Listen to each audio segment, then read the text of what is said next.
ఆత్మీయ సమావేశానికి కేవలం ఫోన్లోనే మెసేజ్ పంపడం జరిగింది. నేను కొంతమందితో మాట్లాడానో లేదో కూడా నాకు తెలియదు. వీలున్నంత వరకు మాట్లాడడానికి ప్రయత్నం చేసి అందరితో మాట్లాడాను. కానీ మీ అందరూ కూడా అభిమానంతో ఇంతమంది విచ్చేసి ఏదైతే ఈ సమావేశాన్ని జయప్రదం చేశారో మీ అందరికీ కూడా హృదయపూర్వక నమస్కారం తెలియజేస్తా ఉన్నా. ధన్యవాదాలు. వక్తలు చాలా మంది మాట్లాడారు, చాలా విషయాలు మాట్లాడారు. వ్యూహాలు కానీ లేకపోతే రాజకీయ వ్యవస్థలు కానీ సామాజిక వ్యవస్థ ఎలా ఉంది అని కూడా మాట్లాడారు. ఈ సందర్భంగా నేను చెప్పదలుచుకుంది ఒకటి ఏంటంటే, ఇవాళ గత 4 ఏళ్లుగా కానీ 5 ఏళ్లుగా కానీ పవన్ కళ్యాణ్ గారి బాటలో మీరందరూ కూడా నడుస్తూ వచ్చారు. మీరందరూ కష్టపడ్డారు. కానీ దానికి ఒక పొలిటికల్ ఫ్లేవర్ సమాజం యాక్సెప్ట్ చేసి సమాజంలో మీకు రెస్పాన్స్ వచ్చే విధంగా రావడానికి మీ కష్టం ఒకటే సరిపోతుంది. డెఫినెట్గా ఇంటికి పునాది ఎంత ఇంపార్టెంటో మీలాంటి వ్యక్తులందరూ కూడా చాలా ఇంపార్టెంట్. నేను చెప్పేది అర్థమవుతుంది అనుకుంటా. పునాది బయటికి కనపడదు. ఎవడైనా చూసేది ఇల్లు ఎలివేషన్ చూస్తూ ఉంటాడు, లైటింగ్ చూస్తూ ఉంటాడు. మీరందరూ కూడా ఒక పటిష్టమైన పునాది 4.5 ఏళ్ళలో ఒడిదొడుకులు పెద్ద పెద్ద పార్టీలు వాళ్ళంతా షాక్స్, మనం ఇంగ్లీష్లో చెప్తే షాక్స్ అంటాం, బిజినెస్లో షాక్స్. ఏ విధంగా అయితే ఒక రాజకీయ వ్యవస్థని ఒక రాజకీయ పార్టీని ఎదగకుండా చేయాలో వాళ్ళ దగ్గర అన్ని వనరులు ఉన్నాయి. మీడియా కావచ్చు, ధనం కావచ్చు, పబ్లిసిటీ. మీడియా కూడా ఏమీ లేకుండా కూడా మనిషికి మనిషి పబ్లిసిటీ కానీ కమ్యూనికేటివ్ ఛానల్స్ కానీ వాళ్ళకి చాలా ఉన్నా మీరందరూ కూడా ఏమాత్రం కూడా నిరాశకు గురి కాకుండా, నిస్పృహకు గురి కాకుండా ఈ నిరంతరం ఏదైతే ప్రయాణం చేశారో మీ అందరికీ కూడా నా తరఫున అందరి తరఫున కూడా అభినందనలు తెలియజేస్తా ఉన్నాను. ఇవాళ మన రాష్ట్రంలో 2014 తర్వాత విచిత్రమైన ధోరణి కనబడతాను. నేను ముఖ్యమంత్రి కావాలంటే నేను ముఖ్యమంత్రి కావాలి.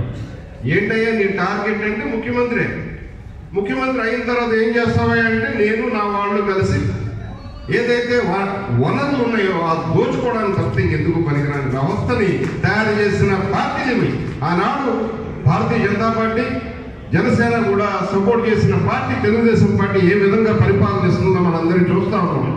ప్రతి గ్రామంలో చూస్తూ ఉన్నాం, నగరంలో చూస్తూ ఉన్నాం, రాష్ట్రంలో చూస్తూ ఉన్నాం. ప్రతి దానికి ఒక టెండర్ ప్రాసెస్ లేదు, ఒక వ్యవస్థ లేదు, ఒక చట్టాన్ని ఫాలో అయ్యేది లేదు ప్రతి అంశంలో కూడా. కానీ దానికి తోడుగా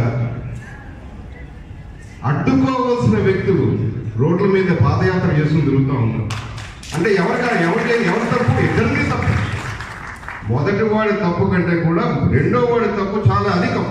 ఎందుకంటే ప్రజాస్వామ్య వ్యవస్థలో ప్రతిపక్ష పాత్ర ఏదైతే పోషించాల్సిన అవసరం ఉందో ఆ అసెంబ్లీ వదిలేసి ఇక్కడ నిరభ్యంతరంగా దోపిడీ జరుగుతున్నా సరే కేవలం పాదయాత్ర వల్ల ఈ రాష్ట్ర ప్రజలకు మంచి జరుగుతుందనే నమ్మకం కలిగించడానికి ఏదైతే ప్రయత్నం చేస్తున్నారో మీరందరూ కూడా ఆలోచించండి.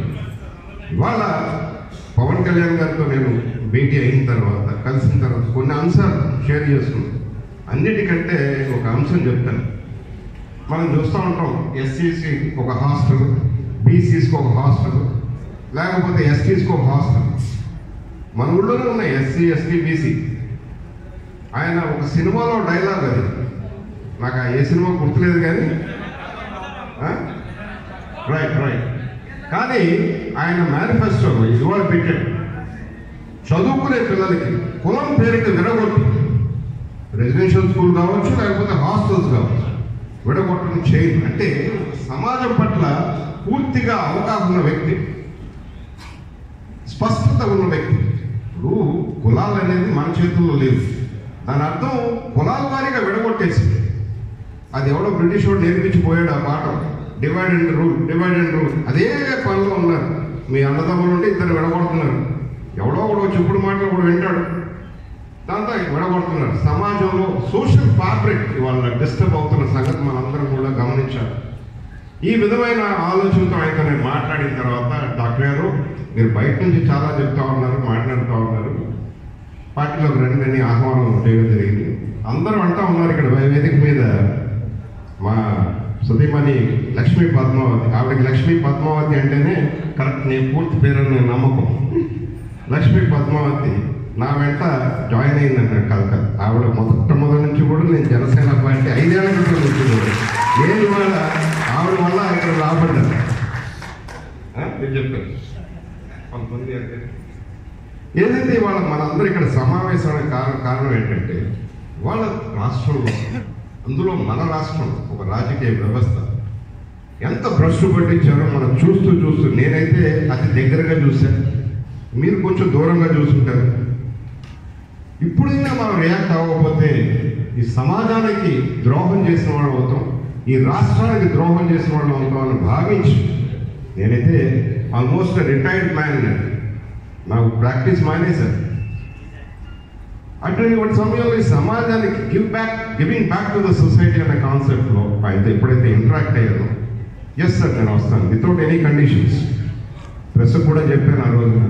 ఆయనతో మా భేటీ అయిన తర్వాత ఆయన రమ్మన్నారు, నేను వేస్తాను, వదిలేశాను. నాకు ఈ సీట్ ఇస్తే వస్తాను, లేదా నాకు ఈ పదవి ఇస్తే వస్తానని మాత్రం నేను మాట్లాడినా. ఇది నేను చెప్తే రాజకీయంగా అనుభవం ఉన్న నాయుడు గారికి కానీ మిగతా వాళ్ళందరికీ విచిత్రంగా ఉంటాయి. ఎస్ ఇది ఫ్యాక్ట్ కావాల్సిన ఓన్లీ పవన్ కళ్యాణ్ గారు ఎండాఫ్ చేయగలరు. ఈ సందర్భంగా ముఖ్యంగా ఏదైతే ఈ ఉభయ గోదావరి జిల్లాలో ఉందో లేకపోతే ఈ రాష్ట్రంలో మన అందరం కలిసి ఎవరికి ఇచ్చినా సరే ఒక పార్టీలో పూర్తి స్థాయి ఆలోచన కానీ వ్యూహం కానీ మన యొక్క ఏ పాత్ర మనం పోషించగలిగితే ఆ పాత్ర పోషించడానికి మనం అందరం కూడా సిద్ధంగా ఉండాలి. ఈ నెల 21వ తారీఖు నేను పవన్ కళ్యాణ్ గారి సమక్షంలో విజయవాడలో జాయిన్ అవుతా ఉన్నా. తప్పకుండా రావాల్సిందిగా రిక్వెస్ట్ చేస్తా ఉన్నా. తర్వాత క్రమంలో ఏదైతే అంశాలు ఇవాళ మీ దగ్గర ఉన్నాయి ఎక్కడ బయటపడద్దు, ఏమైనా ఇబ్బందులు ఉంటాయి, పెద్దలు ఉన్నారు చాలామంది, లెట్ us డిస్కస్. ఒకరి మీద ఒకరు లేకపోతే ఇంకోటి, ఎందుకంటే డివైడెడ్ వీఆర్ మనం కింద పడిపోతాం. భేదాభిప్రాయాలు లేకుండా ఏ రాజకీయ పార్టీ ఉండదు. 4 అన్నదమ్ములు ఉంటే 4 అభిప్రాయాలు ఉంటాయి. అది గుర్తుపెట్టుకొని ఇబ్బందులు ఉంటాయి. నీకు నచ్చకపోవచ్చు, నాకు నచ్చకపోవచ్చు, మనం బయటపడచ్చు. ఇవాళ మనకి మీడియా సహకారం లేకపోయినా, అంటే మీడియా అంటే ఇవాళ వాళ్ళు కూడా ఏం చేయలేరు. ఎందుకంటే ఇవన్నీ ధన సంచులతో డబ్బులతో మొత్తం మీడియా ఛానల్స్ అన్నీ కూడా కొనుక్కుంటా కూర్చున్న వాళ్ళు ఈ పార్టీకి అంత నిధులు లేవు, ఉండే అవకాశం కూడా లేదు. కానీ మోర్ డిసిప్లిన్ మనం చేసే కార్యక్రమాన్ని ఒక నిబద్ధతో చేస్తే నా లెక్క ప్రకారం సాధించలేని ఏది లేదు. దేర్ హై మగర్ అందరి నై అని ఒక మాట ఉంది. అంటే హిందీలో కాకుండా లేట్ అవ్వచ్చు కానీ చీకటి మాత్రం కాదు. ఎప్పుడైతే ఒక మనిషి ఒక పట్టుదల ఆ పని మీద శ్రద్ధ ఉన్నప్పుడు సాధించలేని ఏమీ లేదు. ఉన్నతింగే మనం ఆలోచించే ధోరణి మార్చుకోవాలి. ఇవాళ సమాజంలో మనం గత 30 ఏళ్ల క్రితం ఉన్న పాపులేషన్కి ఇప్పుడున్న పాపులేషన్ కూడా చాలా తేడా. యువతలో ఆలోచనలు తేడా, మహిళల్లో ఆలోచనలు కూడా 30 ఏళ్ల క్రితం ఉన్న ఆలోచనలు ఈ రోజుల్లో. కాబట్టి ఒక మోసపట్టిన కాకుండా మీరందరూ ఏదైతే ఇవాళ పునాది ఏర్పరిచారో ఆ పునాది మీద ఒక కళావంతమైన భవనం నిర్మాణం అయ్యే దిశగా మీరు ఎక్కడ కూడా కంగారు పడి మేమేదో చాలా కాలం నుంచి పనిచేసాం, చేయలేదు, వాడు చేయలేదు, వీడు చేశాడు. కొంచెం కొంతమంది తక్కువ చేయొచ్చు, కొంతమంది ఎక్కువ చేయొచ్చు. ఎక్కువ చేసిన వాళ్ళు గర్వపడద్దు, తక్కువ చేసిన వాళ్ళు ప్రగల్భాలు పగలగద్దు. కాబట్టి దయచేసి ఏదైతే ఇవాళ ఒక ప్రయాణం మొదలైందో 2019, రెండో అంశం ఏదో రాజకీయాల్లోకి వచ్చే వ్యక్తులందరూ కూడా ఎక్కడో అక్కడ ఉన్నాయి. ఈయనకైతే నా లెక్క ప్రకారం నాకు సినిమా రెవెన్యూ గురించి తెలియదు కానీ సుమారు 100-200 కోట్లు సంవత్సరానికి సంపాదించే వ్యక్తి పవన్ కళ్యాణ్ గారు. అయితే అటువంటి ప్రొఫెషన్ వదులుకొని ఆయన వాళ్ళ ప్రజల కోసం సమాజంలో సమూల మార్పుల కోసం వస్తా ఉన్నాడు. మామూలుగా ఒక పదవే కావాలనుకుంటే దేశంలో ఉన్న ప్రతి రాజకీయ పార్టీ కూడా ఆయనకు ఒక రాజ్యసభ ఇచ్చి మంత్రి పదవి ఇవ్వడానికి కానీ ఆయన ఒక కష్టతరమైన మార్గంలో ప్రయాణం చేసి తన ఆలోచన వల్ల ప్రజలకి సమాజానికి మంచి జరగాలని ఏదైతే ఆలోచనలో ముందుకు వెళ్తా ఉన్నారో మన వంతుగా మనం చేయగలిగినంత పని ఆయన కోసం చేసి ఆయన పదవితో సంబంధం లేదు. ఇవాళ చెప్తా ఉన్నాక ఇవాళ ఎస్ అంటే నెక్స్ట్ 24 అవర్స్లో ఆయనకి కేంద్ర మంత్రి పదవి వస్తుంది. కాబట్టి ఆయన పదవి కోసం లేకపోతే ఇంకో దానికోసం సమూలమైన మార్పు ఇవాళ మనం చూస్తూ ఉన్నాం. మాట్లాడితే కాపు కార్పొరేషన్, సెట్టిపల్లి కార్పొరేషన్ కావాలంటున్నారు, బ్రాహ్మిన్ కార్పొరేషన్ పెట్టారు. అంటే సమాజంలో ఉన్న కులాలన్నింటినీ డివైడ్ చేసేసి ఎక్కడైనా కలిసిపోతారేమో వీళ్ళంతా అని అసలు డిఫరెన్స్ రాకూడదు.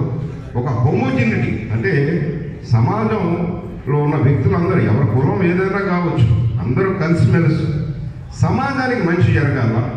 రాష్ట్ర సంపద ప్రజలకు ఉపయోగపడే విధంగా, రాష్ట్ర సంపద అంటే ఇసుక అవ్వచ్చు, లేకపోతే మట్టి అవ్వచ్చు, నీరు అవ్వచ్చు, ఏదైనా సరే పరిపాలనా వ్యవస్థ కూడా ఇవాళ మనం చూస్తూ ఉన్నాం.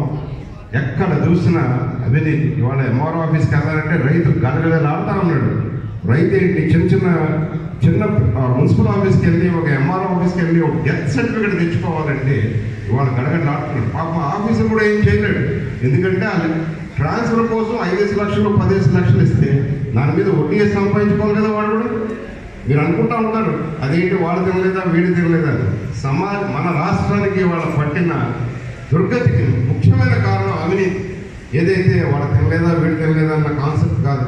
ప్రజలకు మనం ఇవాళ పూర్తి స్థాయిలో అర్థమయ్యే రీతిలో వారి సమస్యలను మనం పూర్తిగా అర్థం చేసుకుని ఏ విధంగా రెస్పాండ్ అవుతామన్న దాని మీద ఓటింగ్ ఉంటుంది. మీరు అర్థం చేసుకోండి. ఒక కుల పరంగానో లేదా ఒక వర్గం పరంగానో ఓటింగ్ వచ్చేస్తాను అనుకో. వాళ్ళ సమస్య ఇవాళ చాలామంది వ్యక్తులు ఉన్నారు నాతో పాటు నా దగ్గరికి సమస్యతో వచ్చి సమస్యని సాల్వ్ అయిన తర్వాత నేను పిలవకుండా వచ్చిన వ్యక్తులు చాలామంది ఉన్నారు ఇక్కడ.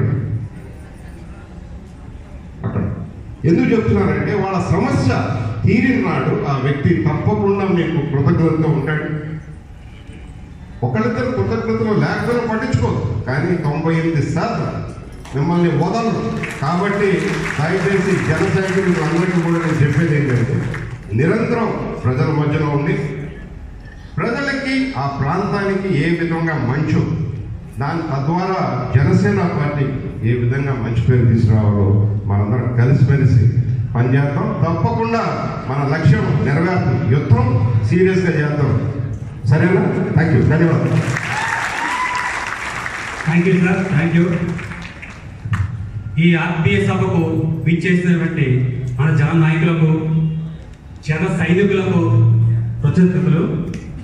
మన రాజమండ్రి శాసనసభ్యులు శ్రీ ఆకుల సత్యాడు గారిని మన జన సైనికుల తరఫున మనస్ఫూర్తిగా ఆహ్వానిస్తున్నాం. Thank you.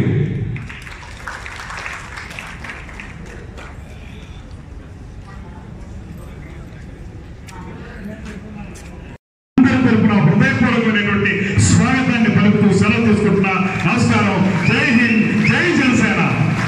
Thank you sir. Thank you.